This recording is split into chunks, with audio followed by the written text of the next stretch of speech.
So guys ये episode 1 का part 2 है। अगर आपको पार्ट 1 देखना है तो मैंने डिस्क्रिप्शन में पार्ट 1 का लिंक शेयर कर दिया है। So let's start part 2। Next scene में देखते हैं कि जो क्योंग की मम्मी घर को बेचने के लिए काफ़ी रश में होती है, क्योंकि उन्हें पैसों की भरपाई जल्द से जल्द करनी होती है। उसी समय जो क्योंग अपने स्कूल से वापस आ जाती है। जो क्योंग के इस भयानक मेकअप को देखकर जो क्योंग की मम्मी काफ़ी डर जाती है और जो क्योंग को बोलती है कि क्या तुम किसी हॉरर शो में काम करने के लिए जा रही हो। ये सुनकर जो क्योंग उदास हो जाती है और अपनी मम्मी को कहती है कि मम्मी मुझे स्कूल चेंज करना है, मैं इस स्कूल में अब नहीं जा सकती। तो जो क्योंग की मम्मी बोलती है कि वैसे भी तुम्हें स्कूल चेंज करना ही पड़ेगा, क्योंकि हम अपने पुराने घर पर फिर से ट्रांसफ़र हो रहे हैं। ये सुनकर जो क्योंग काफ़ी खुश हो जाती है और खुशी के मारे वो नाचने लगती है। ये सब देखकर उसकी माँ और नाराज़ हो जाती है। तभी जो क्योंग का भाई आता है और उसे देखकर वो भी शॉक हो जाता है। अब सबको शॉक देखकर जो क्योंग को सच में लगता है कि उसका मेकअप काफ़ी ख़राब है, इसलिए वो मेकअप ट्यूटोरियल से और भी ज़्यादा अच्छे से मेकअप करना सीखने लगती है। उसके सोशल मीडिया वाले फ्रेंड्स उसे काफ़ी अच्छे वीडियोस भेजते हैं, जिससे जो क्योंग अपना मेकअप इम्प्रूव कर सकती थी। अब जो क्योंग मेकअप करने के लिए काफ़ी सारे मेकअप सामान खरीदने के लिए जाती है और उसे काफ़ी अच्छे अच्छे मेकअप के लिए सामान मिल जाते हैं और अब वो मेकअप स्टार्ट करती है। वो मेकअप करती है लेकिन उससे मेकअप अच्छे से नहीं होता है और वो उदास हो जाती है। तो वो देखती है कि उसका आईब्रो काफ़ी बड़ा है, इसलिए वो पहले अपने आईब्रो को साफ़ करती है। लेकिन आईब्रो को साफ़ करते करते उसका पूरा आईब्रो ही साफ़ हो जाता है। लेकिन वो पैनिक नहीं करती और बोलती है कि मैं इसे वैसे भी ड्रॉ करने ही वाली हूँ। जब वो बाथरूम से निकलती है तब उसके मम्मी उसे चिल्लाती है कि तुम दिन भर क्या कर रही हो, तुम्हें सामान पैक करने में हमारी मदद करनी चाहिए। इससे हमें पता चलता है कि ये लोग थोड़ी देर में ही निकल जाएंगे। अब जो क्यों मेकअप सीखने के लिए जी तोड़कर मेहनत करती है और काफ़ी देर तक मेकअप करने के बाद आखिर में उसे अपनी इस मेहनत की सफलता जो क्योंग को मिल जाती है और जो क्योंग अब काफ़ी अच्छा मेकअप करने लगती है। अब हम देखते हैं कि सुबह हो चुका है और जो क्योंग अपना मेकअप अभी भी कर रही होती है। तभी वो अपने आप को देखती है और सोचती है कि मैंने तो काफ़ी अच्छा किया, और उसने सच में बहुत अच्छा मेकअप किया हुआ था। उसका आँख बिल्कुल नहीं लग रहा था कि वो उसी का आँख हो। और अब जो क्योंग और भी ज़्यादा कॉन्फिडेंट हो जाती है। अब हम नेक्स्ट सीन में कॉमिक बुक स्टोर को देखते हैं। ये वही कॉमिक बुक स्टोर है जहाँ पर जो क्योंग बचपन में आया करती थी। तभी हम देखते हैं कि ली सू हो वहाँ आता है और यू आर डेविल नाम का एक बुक मांगता है। तभी उस बुक स्टोर का जो ओनर है वो कहता है कि तुम बिल्कुल नहीं बदले हो। इससे हमें साफ पता चलता है कि ली सू हो यहाँ पहले भी काफ़ी बार आ चुका है। तभी ली सू हो उस कॉमिक बुक को निकालता है और जैसे ही वो देखता है तो उसे पता लगता है कि फर्स्ट पेज गायब है। तो वो उस कॉमिक बुक के ओनर से पूछता है कि फ़र्स्ट पेज कहाँ है। तो वो ओनर काफ़ी नॉर्मली जवाब देता है, अगर फ़र्स्ट पेज नहीं है तो कोई बात नहीं, तुम सेकंड पेज से स्टार्ट कर लो। लेकिन इसके जवाब में ली सू हो बोलता है कि क्या आप नेशनल एंथम सेकंड पैराग्राफ से स्टार्ट कर सकते हैं? क्या आप जनवरी को छोड़ के 2 फरवरी से स्टार्ट कर सकते हैं? नहीं ना, तो मैं कैसे इससे स्टार्ट कर सकता हूँ? ये कहकर वो चला जाता है। अब उस कॉमिक बुक का ओनर उसे देखते हुए कहता है कि ये सच में नहीं बदला, 10 साल हो गए, ये अभी तक बिल्कुल भी चेंज नहीं हुआ। अब ली सू हो कॉमिक बुक के स्टोर के बाहर आ जाता है। उसी समय जो क्योंग अपने पुराने घर के लिए जा रही होती है। जो क्योंग जो मास्क पहने हुई होती है, जब जो क्योंग खिड़की खोलती है तब वो मास्क उड़कर ली सू हो के फेस पर आ जाता है और ये देखकर जो क्योंग काफ़ी शॉक हो जाती है और मन में ही उसे सॉरी बोलती है, और इससे ली सू हो भी काफ़ी एम्बेरस्ड और शॉक हो जाता है और काफ़ी गुस्सा भी हो जाता है। अब हम नेक्स्ट सीन में जू क्योंग के ओल्ड हाउस को देखते हैं। अब जू क्योंग अपना मेकअप कर रही होती है स्कूल जाने के लिए।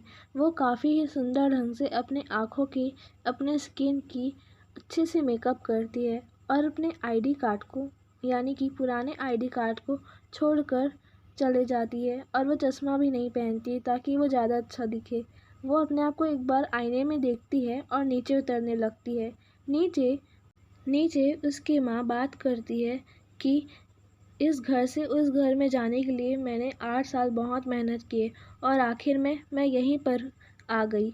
तो जू क्योंग की दीदी बोलती है कि ये तो अच्छा है, आप तो 8 साल और यंग हो गई है। अब थोड़ी देर में जू क्योंग नीचे उतरती है। जू क्योंग को देखकर जू क्योंग के सारे फैमिली मेम्बर शॉक हो जाते हैं। उनका मुंह शौक से खुला रह गया होता है और जू क्योंग बोलती है कि मैं जा रही हूँ। अब जू क्योंग जब अपने स्कूल के रास्ते में जा रही होती है तब वो सुनती है कि लोग उसके बारे में कह रहे हैं कि वो काफ़ी सुंदर है, ऐसा कैसे हो सकता है, कोई इतना सुंदर कैसे हो सकता है। ये सब सुनकर जू क्योंग को काफ़ी खुशी होती है और उसे बहुत शौक भी लगता है। अब वो अपने स्कूल के अंदर एंटर करती है। वो एंटर करती है तो वो देखती है कि सारे लोग उसे देखकर शॉक हो गए हैं क्योंकि वो काफ़ी सुंदर दिख रही है। अब वो ऑफिस में जाती है और अपने टीचर से बात करने लगती है। तभी उसका भाई भी वहीं रहते हैं। तुम लोग आंखों से ही फाइटिंग करना स्टार्ट कर देते हैं। अब थोड़ी देर में वहाँ का प्रिंसिपल आ जाता है और वो पूछते हैं कि ये वही स्टूडेंट है ना जिसका मार्क्स बहुत अच्छा आता है। लेकिन जब वो जू क्योंग का ग्रेड देखते हैं तब उनको शौक हो जाता है और उनको पता चल जाता है कि वो वही स्टूडेंट नहीं है। तभी वहाँ ली सू हो आ जाता है और प्रिंसिपल ली सू हो को देखकर बोलता है कि तुम तो वही इनक्रेडिबल स्टूडेंट हो ना।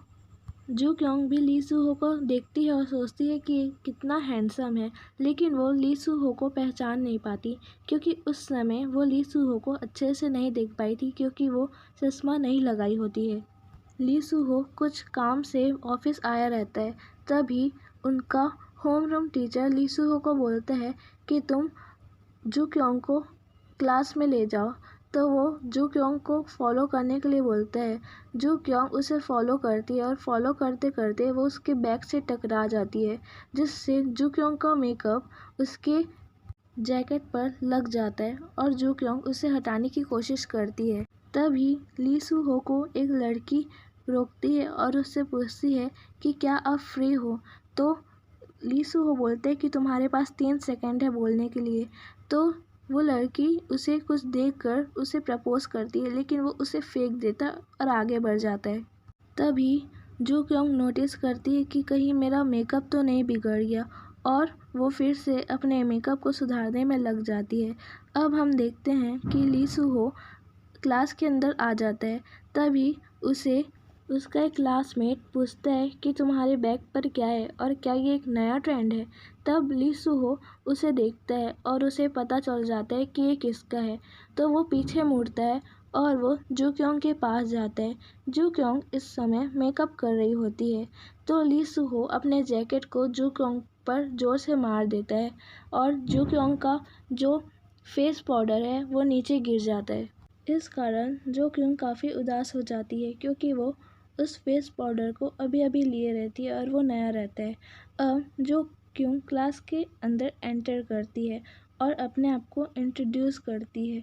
जू क्योंग को देखकर सारे क्लास के स्टूडेंट जू क्योंग को बोलते हैं कि तुम काफ़ी सुंदर हो।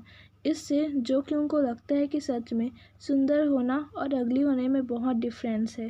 अब एक स्टूडेंट कहता है कि अब हमारा क्लास ज़्यादा सुंदर लोगों वाला क्लास हो गया।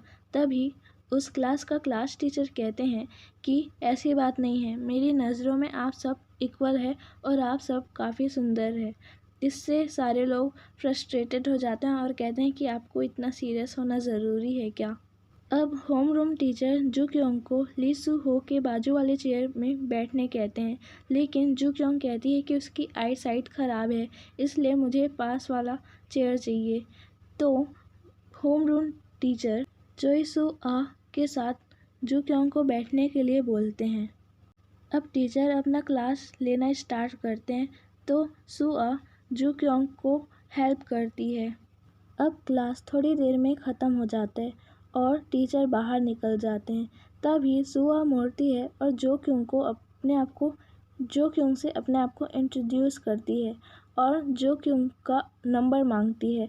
तो जू क्योंग अपना नंबर दे देती है। तभी सो जो क्योंग से पूछती है कि तुम कौन सा लिप कलर यूज़ करती हो, ये तो काफ़ी अच्छा दिख रहा है। तो जो क्योंग अपने लिपस्टिक उसे दिखाती है, लेकिन लिपस्टिक गिर जाता है। तभी वो देखती है कि किसी ने लिपस्टिक उसे उठा के दिया। अब मैं आपको बता दूं, इसका नाम है कांग सोजिन। ये इस ड्रामा की सेकंड गर्ल मेन लीड है।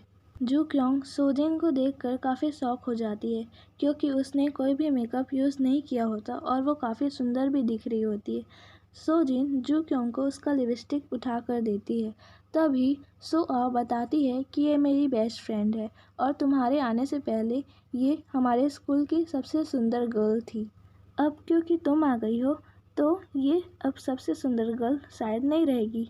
तभी सोजिन जो क्योंग को विश करती है कि नाइस टू मीट यू। तो जो क्योंग भी बोलती है कि सेम टू यू, और वो कहती है कि सुआ की बात पे ध्यान मत दो, ये काफ़ी ज़्यादा बोलती है। अब हम नेक्स्ट सीन में देखते हैं कि जो क्योंग ली सू हो का जैकेट साफ कर रही होती है, लेकिन उसमें से मेकअप का दाग अभी भी नहीं हटता।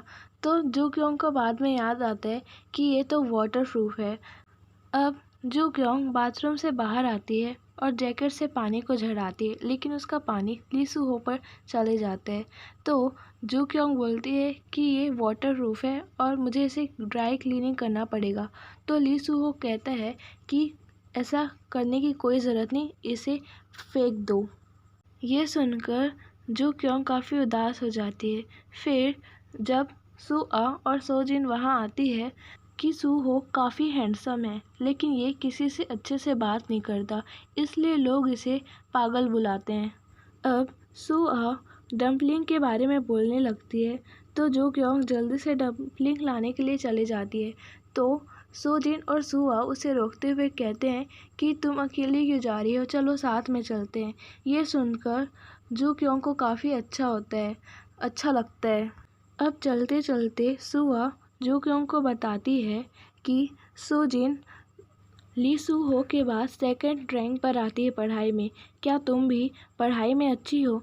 तो जो क्योंग बताती है कि नहीं, मेरे बैड ग्रेड्स हैं। ये सुनकर सुआ खुश हो जाती है और कहती है कि हम दोनों के बैड ग्रेड्स हैं, तुम भी मेरे जैसे अब प्रीटी ही रहो। ये सुनकर जो क्योंग सोचती है कि मैं तो प्रीटी नहीं हूँ। अब सुआ और सोजिन जो क्योंग से पूछते हैं कि तुम्हें क्या पसंद है।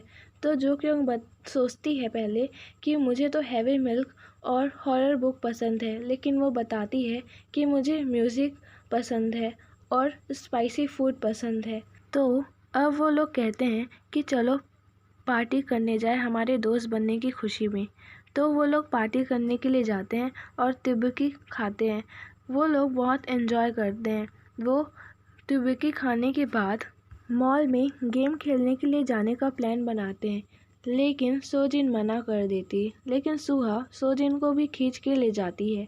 वो लोग मॉल में काफ़ी एंजॉय करते हैं। वो लोग गेम खेलते हैं, डांस करते हैं और काफ़ी अच्छी फ़ोटो भी खिंचवाते हैं और वो लोग काफ़ी एंजॉय करते हैं। अब वो लोग घर जाने के लिए निकलते हैं। घर जाने वक्त जो क्योंग सोचती है कि जो मैंने इतने सालों में इतनी मेहनत करके भी नहीं पाया, वो मैंने आज पाया। मैंने पाया दोस्त। मुझे पता चला कि दोस्त कैसे होते हैं। अब हम नेक्स्ट सीन में ली सू हो को ताइक्वांडो की प्रैक्टिस करते हुए देखते हैं उसके टीचर के साथ। वो बहुत हार्डली प्रैक्टिस करते हैं। तो उसका टीचर पूछता है कि तुम आज फिर से इतना हार्डली प्रैक्टिस क्यों कर रहे हो? तो ली सू हो बताता है कि क्योंकि मुझे आज भी अच्छे से सोना है। इससे हमें पता चलता है कि ली सू हो काफ़ी स्ट्रेस्ड में है, जिससे अभी वो सो भी नहीं पा रहा है। अब यहाँ पर ये सीन कट हो जाता है। अब हम देखते हैं कि जो क्योंग अपने घर पहुँच चुकी होती है। जो क्योंग अपने पर्स में वही फ़ोटो लगा रही होती है जो उसने कुछ देर पहले खींचा था। अब अचानक जो क्योंग के पास एक मैसेज आता है। वो देखती है कि उसे चैट ग्रुप से इनविटेशन मिला है, जिससे वो काफ़ी खुश हो जाती है और वो चैटिंग करने लगती है। जो क्योंग सबसे पूछती है कि तुम लोग अच्छे से घर तो पहुंच गए ना? तुम लोग बताते हैं कि हाँ, हम लोग पहुंच गए। अब वो लोग फ़ोटो शेयर करते हैं। अब जब जो क्योंग मोबाइल में बिजी थी, तब जो क्योंग का भाई जो यंग जो क्योंग की कुछ पिक्स खींच लेता है और जू क्योंग को ब्लैकमेल करता है कि तुम सोचो, अगर ये पिक मैं अपलोड कर दिया तो क्या होगा। ये सुनकर जू क्योंग काफ़ी गुस्सा हो जाती है और उसका पीछा करने लगती है और उसे मारने लगती है। तभी वो उसे फिर भी नहीं मार पा रही होती है। तभी वो अचानक उसे चकमा देके उसे पकड़ लेती है। लेकिन जब वो डिलीट करने के लिए उसका मोबाइल लेती है तब उसमें पासवर्ड रहता है। अब ये देखकर जू क्योंग काफ़ी इरिटेट हो जाती है और वो बैठ जाती है। तभी जू क्योंग का भाई एक डील करता है कि तुम्हें कुछ लाना होगा मेरे लिए, तभी मैं इस फ़ोटो को डिलीट करूँगा। जू क्योंग का भाई उससे इंस्टेंट नूडल्स और यू आर डेमोन का न्यू वॉल्यूम मंगवाता है। अब आखिर में इरिटेट होकर जू क्योंग मान जाती है। अब रास्ते में जू क्योंग अपने फ़ोन में लगी रहती है। तभी उसकी फ्रेंड्स का उससे मैसेज आता है और उसे पता चलता है कि वो जो फ़ोटो इंस्टाग्राम में डाली थी उसमें 100 लाइक्स हो गए हैं। ये देखकर जू क्योंग के होश उड़ जाते हैं। अब वो चुपके चुपके जाने लगती है छुप छुप कर, क्योंकि उसे लगता है कि अगर कोई उसे बिना मेकअप के देख लिया तो बहुत बड़ा बवाल हो जाएगा। अब वो बुक स्टोर पर पहुंचती है और देखती है कि सारा का सारा चीज़ वैसा ही है जैसा बचपन में था। तो वो सोचती है कि क्या ओनर भी सेम ही होंगे। तो वो अंदर जाती है और देखती है कि ओनर भी सेम है, लेकिन वो उसे नहीं पहचान पाती। तो जू क्योंग अपना डांस करके दिखाती है जिससे ओनर जू क्योंग को पहचान लेता है और उसे ग्रीटिंग करता है। अब जू क्योंग अंदर आती है और बुक की स्मेल से काफ़ी खुश हो जाती है और अपने पुराने दिनों को याद करने लगती है। अब वो यू आर डेमोन का न्यू वॉल्यूम उठाने लगती है। तभी वो देखती है कि उसके पीछे से कोई आता है और वो उस बुक को ले जाता है। इससे जू क्योंग काफ़ी गुस्सा हो जाती है और उस लड़के से बुक को छीनती है। बुक को छीनने पर जू क्योंग उस लड़की के ऊपर गिर जाती है और जब वो उस लड़के को देखती है तो वो शॉक हो जाती है और उसे लगता है कि वो उसे पहचान लिया है। और यहीं पर ड्रामा का फर्स्ट एपिसोड एंड हो जाता है।